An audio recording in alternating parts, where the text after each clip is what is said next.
Okay, so I had the choice to drive any car on this garage, and I was between two cars, the vintage Land Rover or the Lamborghini Urus that you see on the right.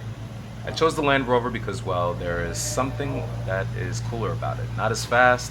In fact, it's probably not nearly as comfortable as the Urus, and it's probably not as reliable, but Land Rovers are fun. The new Land Rover Defender 90 looks the part, but as you'll see, the minimalist approach brings joy and smiles when driven because, well, it has nothing to offer compared to the modern car. After all, who needs heated seat subscriptions and television screens and cameras throughout when the windshield is all the viewing pleasure you need? And the thunderous V8 exhaust provides the perfect soundtrack because the driver's seat basically means you're sitting at the opera. Come along with me as I take this vintage 90s Land Rover for a drive through the streets of Long Island.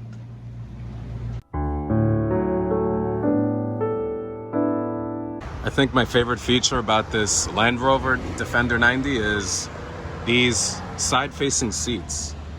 I could literally fit all my friends here and go to the beach.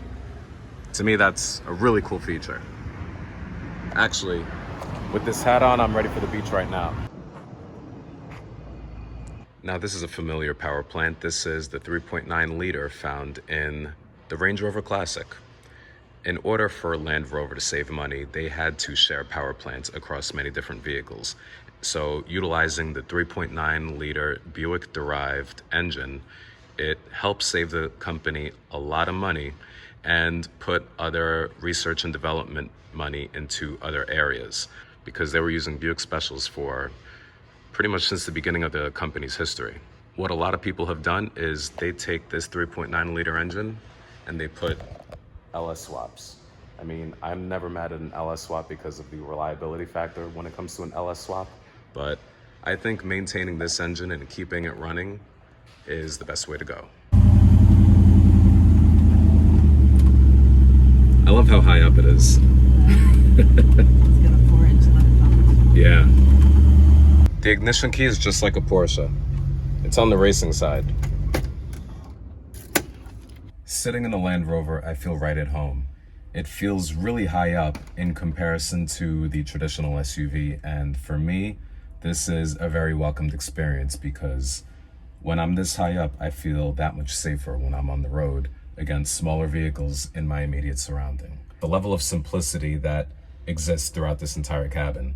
I mean, there's no airbags, there's no airbags at all in this car. This is a very simple vehicle. It takes you everywhere. I mean, this is the definitive off-road machine internationally.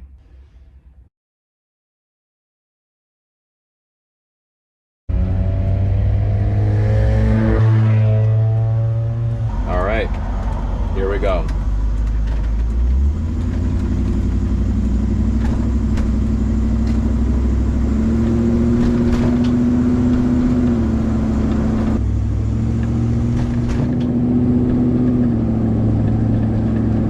First impressions, it does not accelerate as fast as a brand new Defender 90, but that's stating the obvious. Everything is familiar, from the engine sound with the Buick-derived 3.9 liter V8 making roughly 188 horsepower and about 220 pound-feet of torque. Everything feels familiar.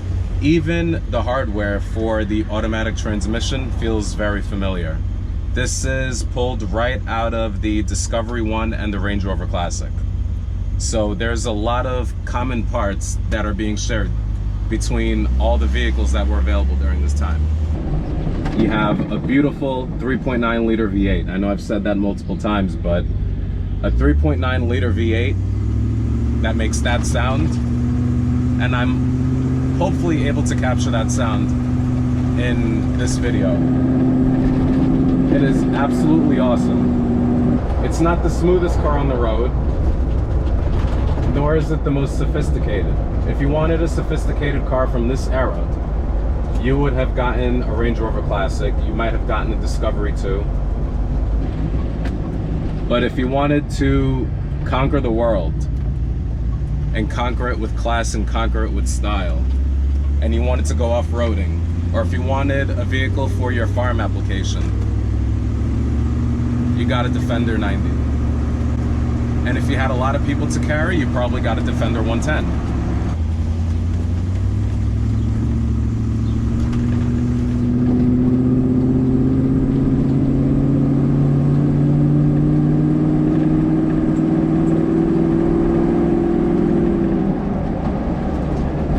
Sounds amazing because there is no replacement for displacement. This is a vehicle that says I can go anywhere and I could do it with style and I dress well. So this is fun, and I like the fact that it's an automatic. I've driven the Series 88 Land Rover in the past, and that had a 4-speed manual and that was a right-hand drive.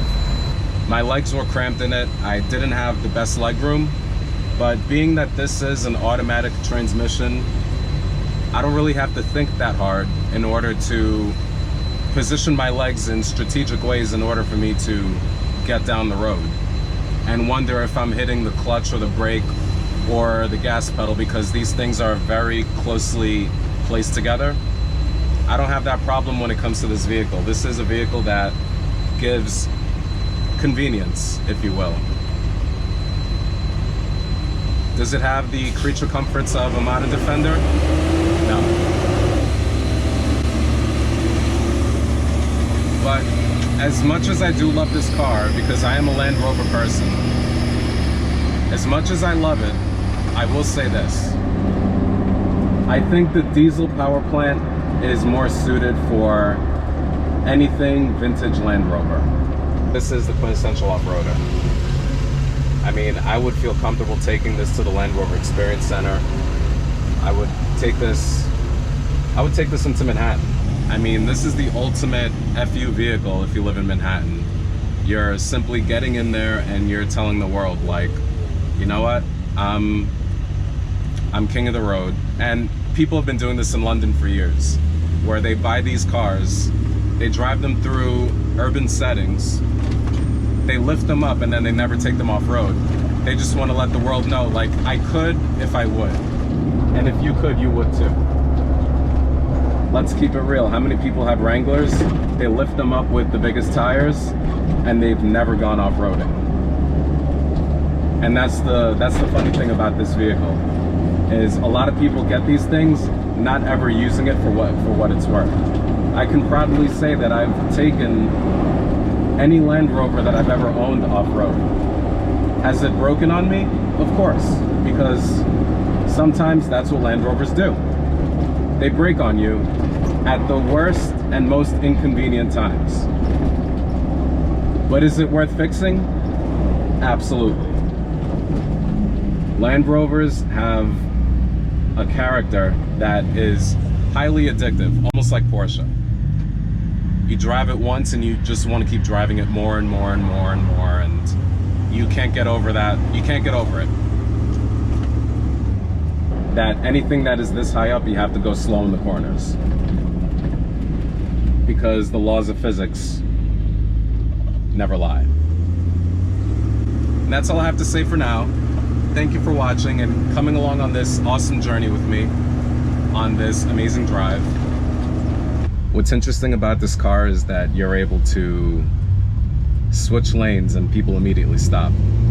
They see the size of the vehicle and they're completely intimidated by it.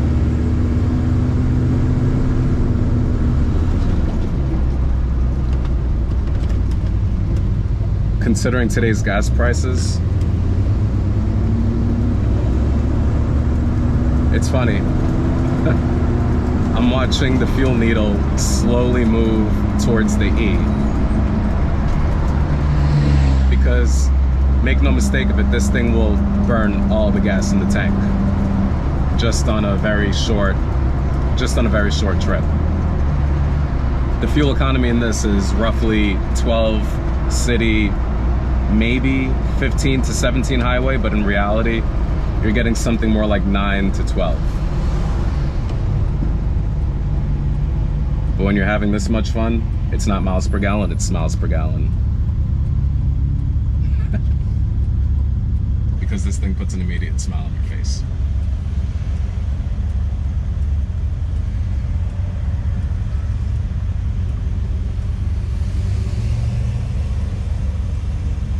could see myself owning one of these. Yet again, I've owned the Range Rover Classic. My parents have the Discovery down in Florida. But having a old Defender seems like it makes a lot of sense.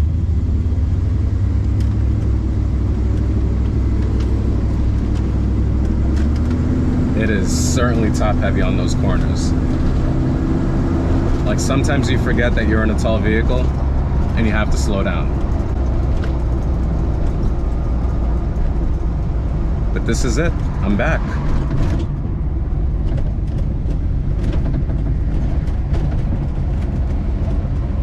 And it's a wrap.